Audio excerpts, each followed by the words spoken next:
Good morning, it's Chris again. I got some more Devore dad thoughts, and by now you kind of see that these are all dad thoughts combined in with some regular human thoughts. But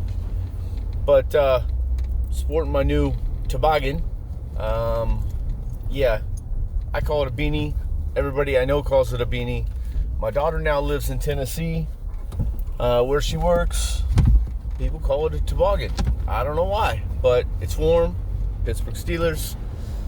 It's not cold in California right now, but it was a little cool this morning with the windows down for the dogs, which the knuckleheads are in the back.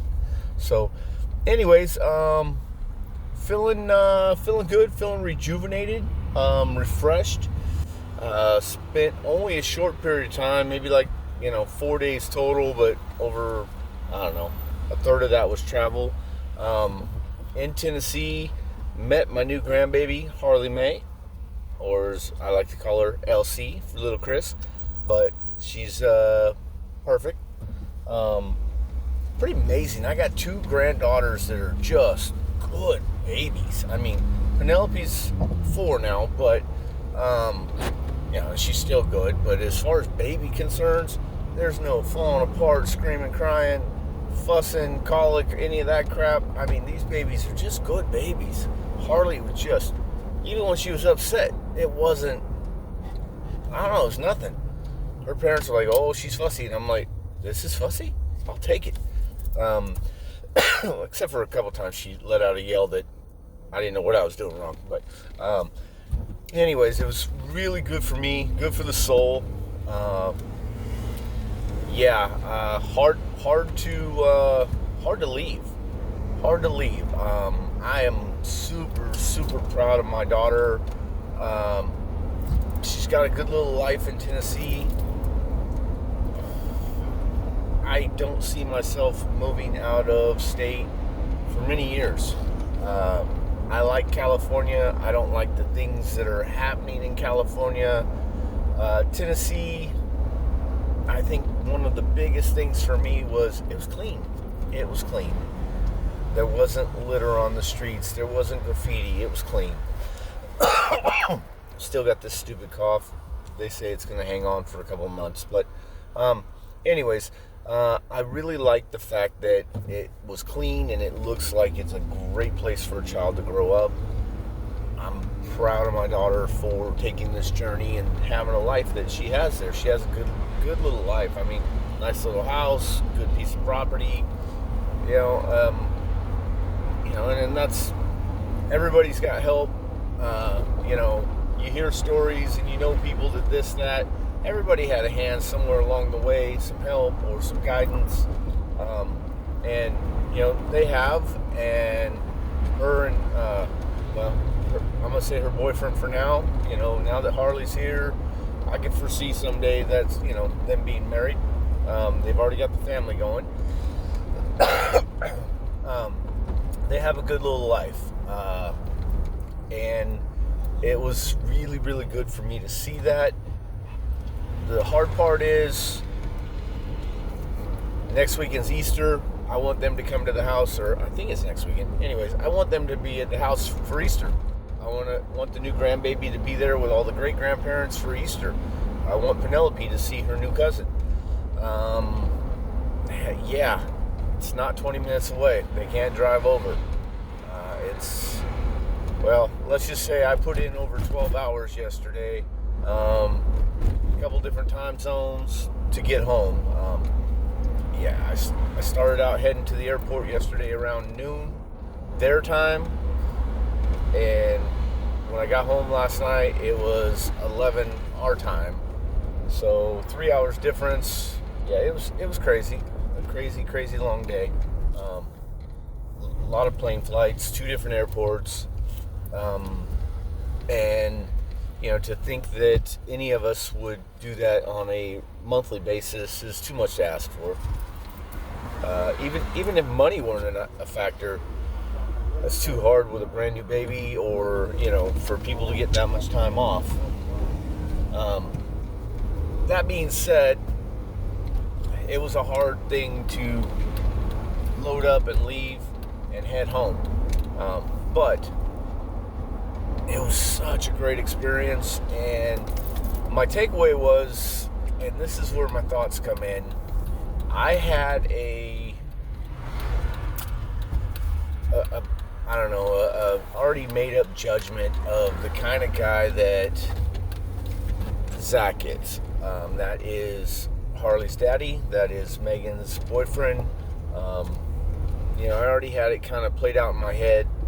The kind of guy he was. I gave him the benefit of doubt for just, his age and whatnot. And I just didn't know him. And he didn't know me. And so this trip, when they asked what I wanted to do, I did it. I hung out with them, and we just hung out. We didn't have to go anywhere or do anything. We barbecued and hung out in their backyard, and I think it was so relaxing for all of us. And Zach has a completely different opinion of me now. I have a completely different opinion of him. We just didn't get to know each other. So it was so good. Neither one of us are perfect. We got, I'm 51 and I'm still learning stuff. I'm still learning stuff every day. I want to say he's right around 30 now. They're doing well. Megan's 26. He's got to be close to between 26 and 30. And what I took away from all of it was I like the guy. I think that he likes me and respects where I'm coming from and how much I love my daughter, how much I love his daughter. It was a good communication thing. I think he got a little bit of a understanding and respect that I don't need you to set the world on fire and take me to all the best restaurants or anything like that. I want you to relax. It's your home, relax, and let's get to know each other. And that's what we did. We had some drinks, we laughed. It was a good thing. And I think that, and I'm rambling, but this is the biggest takeaway. They have the skills.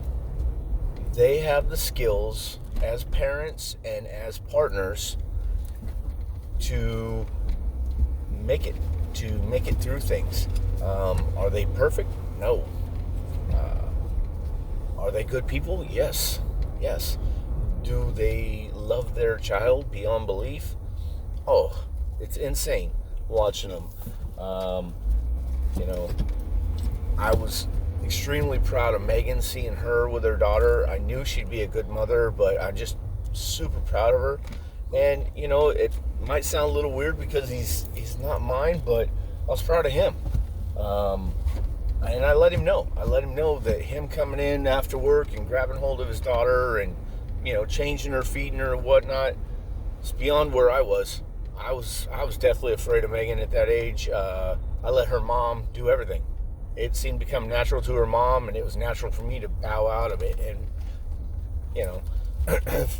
I don't want to say I was a little bitch about it, but when I look at myself now, I'm going, that was a bitch move. I should have jumped in and helped out more. When Megan was an infant, stuff like that. So, yeah, I was proud of him for that. I think that just watching the two of them and hearing little bits of stories, they're not going to tell me everything, and they don't need to. They have their lives. They're going to figure shit out. But hearing the fact that they have had some trials, tribulations, and somehow worked through them. And we talked about it, and I let them know, hey, you guys have the skills. This is great to see. You have the skills to work through anything, especially when it comes to Harley. And, it was really, really refreshing. And it made me grow up a little bit because, for months, I'm known I'm going to eventually take that flight out. And him and I didn't know each other. So, all I'm thinking, and this is a horrible way to think, but it wasn't my direct thought, but it was in the subconscious was, my baby's not in California anymore. Why'd you guys have to leave to Tennessee? And, I don't know. It was, I think it's human nature, but I was like, why do you take my daughter away? That was my daughter's choice. It wasn't his choice. It was my daughter's choice. But it was really good. It was really, really good time.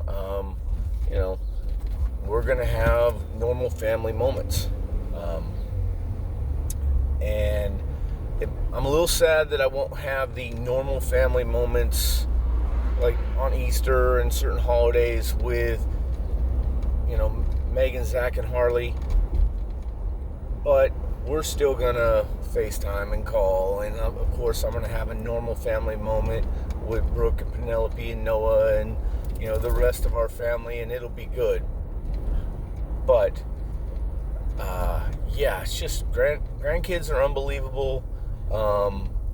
Just great experience. I don't know what else to say. I'm kind of gushing because I had such a good time. I'm tired. What's the quote that Dr. King used? It wasn't his quote. It was a woman that said it, but she said something along the sides of my feet are sore, but my soul is rested. I think that's where I'm at. My feet are sore, but my soul is rested. My body's sore from being on planes and not sleeping because of time zones and crappy hotels, but yeah, my soul is rested. I want more. I got to hold that baby for 2.5 days. I need a little more. I'm looking forward to hanging out with Penelope because I need more grandpa time. Pop. I'm Pop.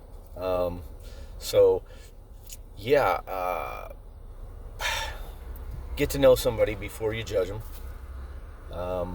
And that's not always easy. It goes both sides because both of us had to get to know each other. We just needed time. You just needed time. And, identify when you have the skills to get some stuff done. Focus on the skills.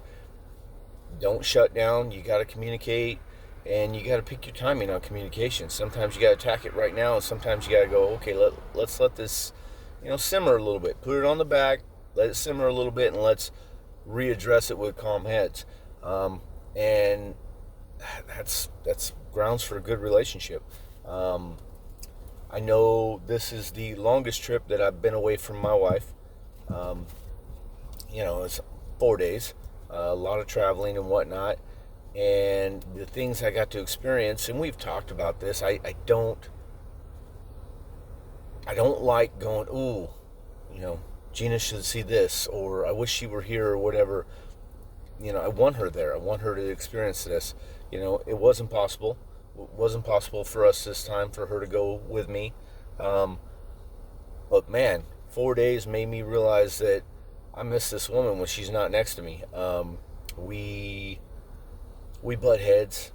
We're only children, raised as only children. I mean, I got brothers and sisters. Excuse me. I've got brothers and sisters, but we have different mom, and I wasn't really raised as a child with them. So I have an only child syndrome. So does my wife. And, we're knuckleheads, we butt heads, but ultimately we make each other better. We support each other. We may nitpick each other all day long, but don't let anybody else do it. It's pretty good stuff.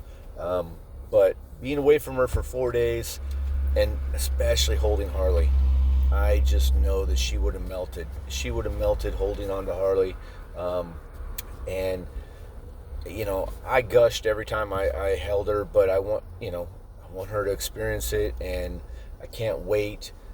It's probably going to be another 6 months or so before, maybe a year, when Harley's just a little bit older to fly. They're going to come out here. This is long-winded, but hey, I had a great time, and get to know somebody, give it some time, and if you got the skills, share them. Share your skills with each other. That's my parenting tip. When you're new parents, new couple, you got skills to communicate with each other, and sometimes you got to figure out how to communicate with each other. Some people like it blunt and rip off the Band-Aid, and other people, hey, what do you think about this? So, Whew. Love your kids, hug them, you know what? Tease them a little bit. Whatever. They need it. Toughen them up. There we go. All right. Have a good day.